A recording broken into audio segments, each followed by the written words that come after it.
सेप्को ने net metric सार्फिन पर 1000 रुपये फ़ी किलोवाट फिक्स्ड चार्जेस आयद करने का मुतालबा कर दिया। पेस्को और मैप्को के बाद हेस्को और सेप्को ने भी फिक्स्ड चार्जेस वसूली की दरख्वास्तें जमा करवा दी। सेप्को का कहना है कि नेट मेट्रिक सार्फिन बैकअप सप्लाई या सोलर जनरेशन कम होने पर नेशनल ग्रिड पर इन्हिसार करते हैं।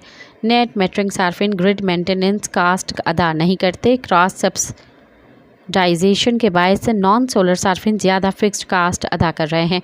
दस्तावेज़ात में कहा गया है कि नेट मेट्रिक सार्फिन बढ़ने से सेप्को का रेवेन्यू भी मुतासर हो रहा है। 7 किलोवाट वाले सार्फिन पर 7000 रुपये फिक्स्ड चार्जेस आयद करने की दरख्वास्त है। नेपरा अथॉरिटी ने फ़ी किलो 1000 रुपये के दरख्वास्त पर हैरानी का इजहार करते हुए फिक्स चार्जेस के हवाले से वर्किंग तलब कर ली। सेप्को को नेट मेट्रिक को वाजिबुल अदा रकम की भी तफसीलात फराहम करने की हिदायत की गई है। सब्सक्राइब कयो अवामी न्यूज़ HD के ताज़ा तरीन खबरों ला ॾिसंदा रहो अवामी न्यूज़ HD।